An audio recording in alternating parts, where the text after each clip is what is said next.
Students, आज हम exercise 6.2 start करने वाले हैं। तो उसका फर्स्ट क्वेश्चन है। तो first of all, as usual, there is need to be read the question carefully और each of the following right angled triangle. ये इसमें मेन पॉइंट है जी, right angled triangle and find the trigonometric ratios. तो बच्चों, सबसे पहले तो आपको इन तीन चीज़ों का पता होना ज़रूरी है। Perpendicular,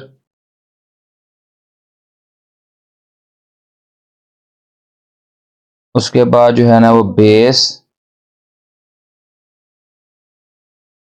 hypotenuse.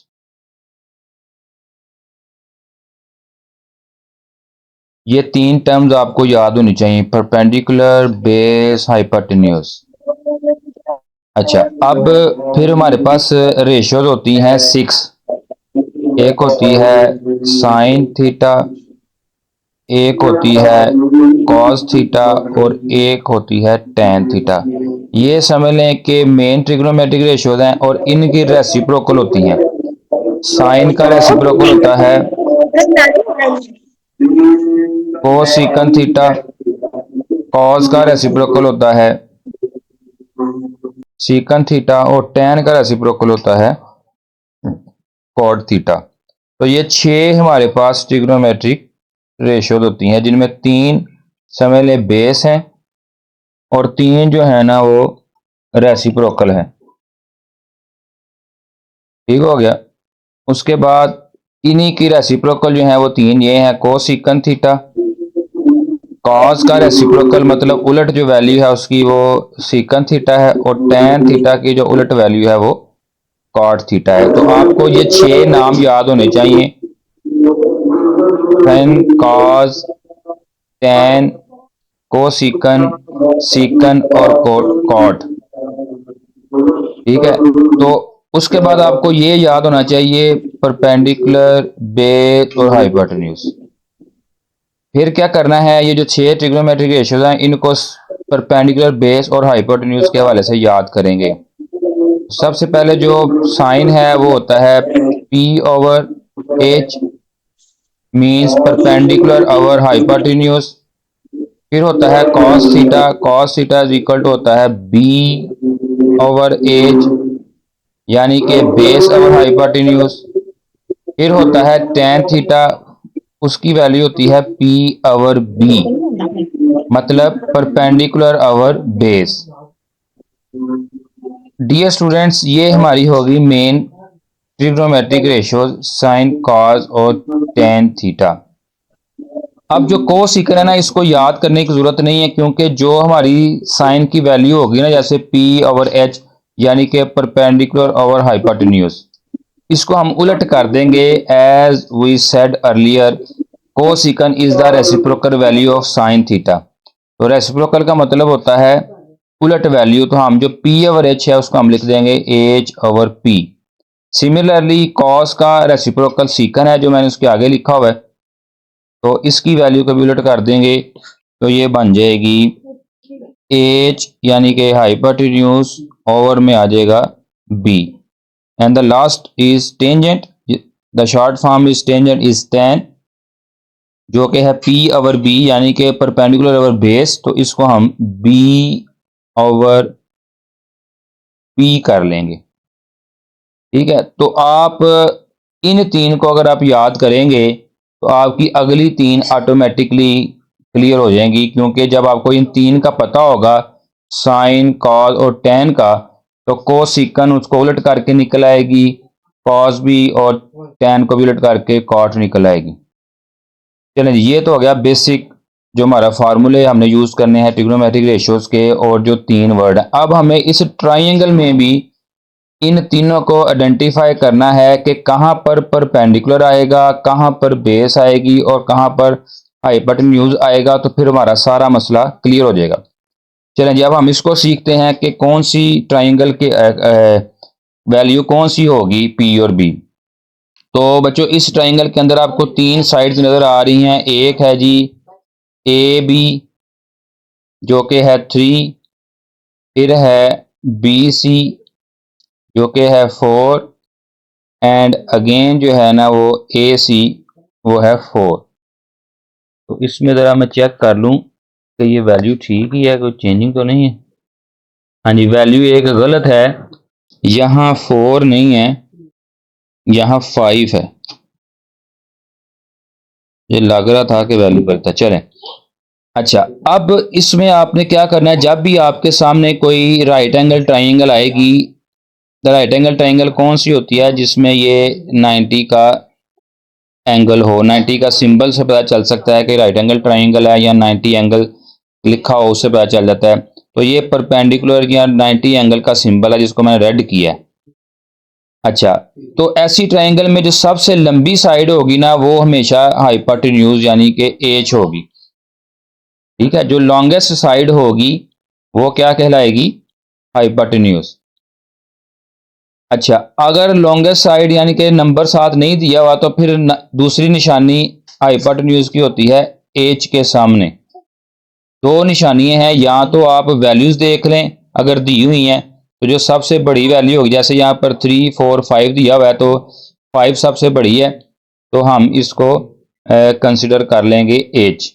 अगर वैल्यू नहीं दी हुई तो फिर जो 90 का एंगल होगा उसके बिल्कुल अपोजिट जो है ना वो आपको जो साइड नजर आएगी, जैसे कि यहाँ पर 5 है, वो हाइपोटेन्यूज होगी। अब बारी रह गई है पी और बी की। एच हमेशा कोई भी ट्राइंगल हो, कोई भी एंगल हो, वो सेम ही रहेगी जो हाइपोटेन्यूज की वैल्यू है, लेकिन जो परपेंडिकुलर और बेस होगी वो चेंज होगी due to change of angle. बस उसको सीख लें तो आपका कंसेप्ट ओके हो जाएगा। अब उसमें क्या है कि अगर तो आप इस एंगल यानी थीटा को कंसिडर कर रहे हैं, यानी कि अगर आप थीटा के लिहाज से चलना चाहते हैं तो फिर जो एंगल के साथ वाली लाइन होगी वो कहलाएगी perpendicular, sorry base.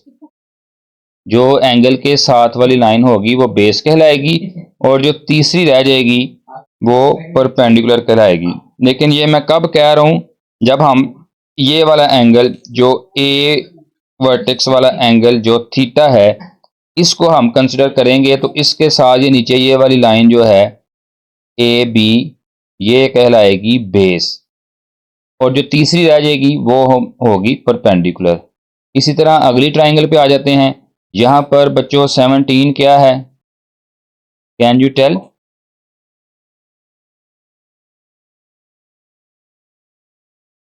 Yes, if you are not able to tell me तो मैं ही आपको फिर बता देता हूं कि जो 17 है वो एच है, हाइपोटेन्यूज, क्योंकि ये लॉन्गेस्ट साइड है, और इसके साथ ये जो ए वर्टेक्स थीटा है इसके साथ वाली जो लाइन है वो बेस है, और जो तीसरी रह गई है वो परपेंडिकुलर है। सिमिलरली यहाँ ए थीटा वाली नीचे वाली लाइन बेस है, लॉन्गेस्ट साइड हाइपोटेन्यूज है, और जो थर्ड रह गई है वो परपेंडिकुलर है। तो बच्चों ये हमने जो है वो क्लियर कर लिया परपेंडिकुलर, बेस और हाइपोटेन्यूज ट्राइंगल में कौन कौन सी होती हैं। फिर हमने ट्रिग्नोमेट्री रेशियोज को पढ़ लिया। अब सिंपली हमने इनकी वैल्यूज निकालनी है। तो यहाँ पर अगर आप देखें तो साइन थीटा की वैल्यू क्या बनेगी, जो हमने पीछे सीखा था इधर पी ओवर बी। तो क्वेश्चन ए की अगर बात करें तो यहाँ पर पी ओवर एच क्या होगा, यहाँ पर पी 4 है और एच 5 है, तो ये साइन का आंसर आ गया। सिमिलरली कॉस जो हमने इधर फार्मूले में याद किया था बी ओवर एच, बी यहाँ पर 3 है और एच यहाँ पर 5 है, और लास्ट जो हमारी मेन वैल्यू थी वो थी पी ओवर बी जो हमने फार्मूले को याद किया था। तो पी यहाँ पर 4 है और बी यहाँ पर 3 है। बच्चों अगेन ये जो हमारी बाकी वैल्यूज रह गई हैं कोसिकन, सीकन और कॉट, इसको हमें कोई भी सोचने की और याद करने की बिल्कुल ज़रूरत नहीं है। जो हमने वैल्यूज निकाली हुई हैं सिर्फ उनको उलट कर देंगे, 4/5 को 5/4 कर देंगे तो ये कोसिकन बन जाएगी। इसी तरह कॉज का रेसिप्रोकल सीकन है तो इसकी वैल्यू को उलट कर दें 5/3 तो ये सीकन बन जाएगी। और tan का उलट है जी कॉट थीटा और इसकी वैल्यू 4/3 को हम कर देंगे 3/4। तो बच्चों आप देख सकते हैं कि वेरी इजीली हमने क्वेश्चन नंबर ए जो है वो हल कर लिया है। इसी तरह अब हम करेंगे जी इसी का बी पार्ट।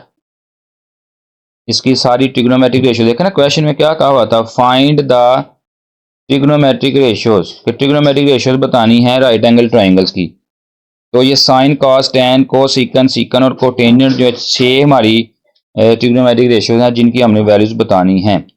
तो फिर अगेन बी पार्ट में साइन से शुरू करते हैं। Sine theta is equal to P/H। यहाँ पर जो P की वैल्यू है वो 8 है और H की वैल्यू है 17। इसी तरह कॉस जो है B/H, B की वैल्यू है 15 और H की वैल्यू है 17। और टेन थीटा की जो वैल्यू होगी वो P/B। तो क्वेश्चन नंबर बी पार्ट में हमारे पास P 8 है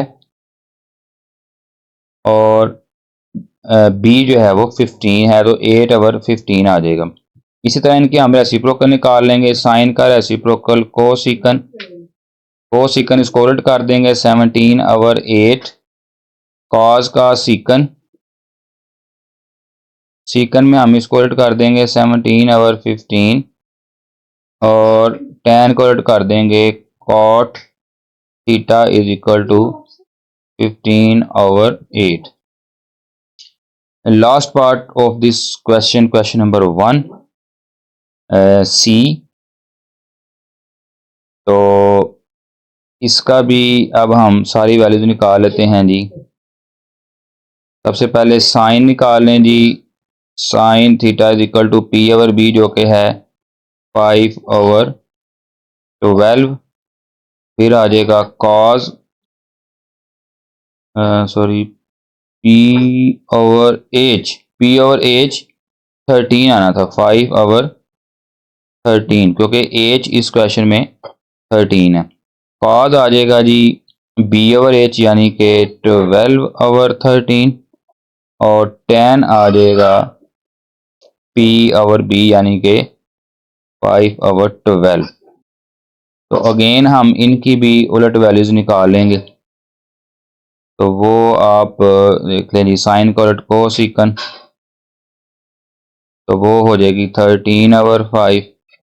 कॉस का हो जाएगी सीकन तो वो हो जाएगी 13/12 और tan का हो जाएगा जी कॉट तो वो है जी 12/5। अच्छा बच्चों यहाँ पर ये ऊपर उन्होंने देखे दिया भाई sine theta, cos theta, tan theta, secant theta और कोसिकन थीटा। ठीक है, तो ये मैंने सारी ही निकाल दी हैं। ठीक है, तो अब आप जो भी आपको चाहिए तो आप यहाँ से उसको मैच कर सकते हैं। तो मैंने आपको सारी की सारी निकालनी दिखा दी है। तो ज़रूरी नहीं कि वो सारी पूछी हों। जिस तरह यहाँ बाय पार्ट्स अलग-अलग पूछी हुई है, साइन एक पार्ट में अलग पूछी हुई है, काज में काज थीटा अलग, टैन थीटा अलग। तो इसी तरह आप जो है जो वैल्यू पूछी होगी मैंने सारी आपको निकालनी सिखा दी हैं। तो वो आप बता सकते हैं, एमसीक्यूज वगैरह के लिए आता है अमूमन ये क्वेश्चन। अच्छा, इसी तरह अब यही जो क्वेश्चन है ना ये दूसरे सिनेरियो में देखना है हमने कैसे। अब वो कह रहा है जी ये देखें फाई, फाई थीटा की बजाय अब वो फाई फॉर्म में कह रहे हैं। तो बच्चों देखें इससे क्या फ़र्क आएगा। अगेन अगर हम क्वेश्चन नंबर 8 को देखें, यहाँ बड़ा अहम पॉइंट समझने वाला है। वो ये है कि अब हमने थीटा को कंसिडर नहीं करना, अब हमने फाई यानी कि सी वर्टेक्स को कंसिडर करना है। तो हमने क्या सीखा था कि जो एंगल हमने कंसिडर करना है उसके साथ जो लाइन होगी, अब यहाँ पर जो इसके साथ लाइन है वो ये है BC। तो बच्चों ये हो जाएगी बेस और जो लॉन्गेस्ट साइड होगी जो कि है 5, यहाँ बाई मिस्टेक 4 लिखा गया था। तो जो लॉन्गेस्ट साइड होगी या जो 90 के सामने साइड होगी वो कहलाती है एज। तो जो तीसरी रह जाती है वो परपेंडिकुलर। तो दो चीजों की निशानी होती है, तीसरी ऑटोमेटिकली बन जाती है। वो निशानी क्या है? सबसे पहले एज जो लॉन्गेस्ट साइड होगी, या अगर साइड नहीं दी हुई तो फिर 90 के सामने वाली जो अपोजिट साइड होगी वो हाइपोटेन्यूज होगा। बेस के लिए क्या करना है? अब जो एंगल, अब इस क्वेश्चन के पार्ट के अंदर वो जो है वो फाई को कंसिडर कर रहा है, तो इसलिए यहाँ पर एंगल बदल गया है। पिछले पार्ट्स के अंदर वो थीटा को कंसिडर कर रहा था। जब एंगल बदला है तो उससे बेस चेंज हो जानी है। पहले बेस ये नीचे ए बी 3 थी जब हम थीटा को कंसिडर कर रहे थे। जब एंगल बदल के हमारे पास फाई हो गया, फाई की वैल्यूज निकालनी है, तो फिर बेस ये हो जाएगी बी सी जो कि है 4, और जो तीसरी फिर रह जाएगी वो परपेंडिकुलर होगी। तो हाइपोटेन्यूज हमेशा फिक्स रहेगा। नतीजा क्या निकला? और जो बेस होगी वो एंगल के साथ वाली लाइन होगी, जो भी एंगल उसने कहा होगा उसके साथ वाले को हम बेस कह देंगे। तो यहाँ पर अब थोड़ा सिनेरियो बदल चुका है, बेस और परपेंडिकुलर के बदलने की वजह से तो वैल्यूज भी बदल जाएंगी। तो इसमें हमें चलिए अब जो उसने पूछा वही निकालते हैं। उसने फर्ज करें ए पार्ट है, इसका भी पूछा हुआ है जी कॉट फाई, तो हम सिंपल कॉट फाई निकालते हैं जो कि टैन का उलट था। टैन की वैल्यू थी जी हमारे पास परपेंडिकुलर ओवर बेस, तो कॉट होगी बेस ओवर परपेंडिकुलर यानी कि 4/3। इसी तरह इसका भी हमने कॉट निकालना है, बी पार्ट का भी। तो same cot phi is equal to base over perpendicular, उलट कर देंगे। अब इसकी बेस चेक कर लें कौन सी होगी। ये फाई है, ये एंगल बी जो है वो सी हमारा जो लाइन है, सॉरी एंगल नहीं, बी सी लाइन है, वो कहलाएगी बेस। ठीक है, और ये एंगल चूंकि फाई कंसिडर हो रहा था इसलिए ये बेस होगी। लॉन्गेस्ट साइड या 90 के सामने वाली हाइपोटेन्यूज हो गई, और तीसरी जो रहेगी वो परपेंडिकुलर होगी। तो बेस ओवर परपेंडिकुलर यानी कि 8/15। अगर हम सी पार्ट को कंसिडर करें तो सेम 90 के सामने या जो लॉन्गेस्ट साइड है 13, ठीक है ना, 5, 12 और 13। तो लॉन्गेस्ट साइड या 90 के सामने वाली साइड वो हाइपोटेन्यूज होगी। 5 को हमने कंसिडर करना है, तो लिहाजा बी सी हमारी होगी बेस, और जो तीसरी रहेगी वो होगी परपेंडिकुलर। तो इसका भी जब हम कॉट फाइंड करेंगे तो cot phi is equal to perpendicular P over B होता है, तो कॉट हो गया बी ओवर पी यानी कि 5/12। बच्चों इसी तरह tan फाई है, तो इसी को उलट कर देंगे तो हमारा tan बन जाएगा, यानी कि 3/4, इसका 15/8 और इसका 12/5। अब अगर हम बात करें कोसिकन की, कोसिकन फाई, सॉरी थीटा नहीं है, तो कोसिकन जो है ना वो उलट है साइन का। साइन होता है P ओवर H यानी कि परपेंडिकुलर ओवर हाइपोटेन्यूज। तो इसका जो रेसिप्रोकल है वो है जी कोसिकन, तो इसको हम कह लेंगे H/P। तो फिर कोसिकन इसके वाले से हो गया H/P यानी कि 5/3, और सिमिलरली बी पार्ट के लिए कोसिकन पाई हो गया H/P यानी कि H/P 17/15। और पार्ट सी के लिए कोसिकन पाई हो गया H/P यानी कि 13/12। ठीक है बच्चों, इसी तरह आगे सीकन है तो वो कॉस का उलट है, तो ये कॉस की वैल्यू फाइंड करनी है। तो कॉस के लिए क्या करेंगे आप, यहाँ मैं लिख देता हूँ जी कॉस फाई क्या होगी P/H। तो अगर हमने सीकन निकालना है तो इसका रेसिप्रोकल हो जाएगा, secant phi is equal to B/H की बजाय हो जाएगा H/B। तो हर पार्ट के अंदर हमारे पास HPB मौजूद है, तो आप सिर्फ यहाँ पर लिखेंगे तो हमारे आंसर कंप्लीट हो जाएंगे। तो बच्चों ये थी आज की वीडियो जिसमें हमने एक्सरसाइज 6.2 का क्वेश्चन नंबर 1 कंप्लीट किया। इसमें हमने सीखा परपेंडिकुलर बेस और hypotenuse, 6 trigonometric ratio, sine cos tan, उसके बाद कोसिकन सीकन और कोटेंजेंट, और उसके बाद हमने राइट एंगल ट्राइंगल में एच, पी और बी की शनाख्त की। उम्मीद है आपको समझ आई होगी। कमेंट करके बताना मत भूलिएगा कि आपको वीडियो कैसी लगी या आप क्या चेंजिंग चाहते हैं वीडियो बनाने में। अल्लाह हम सब का हामी नासिर हो। अल्लाह हाफिज़।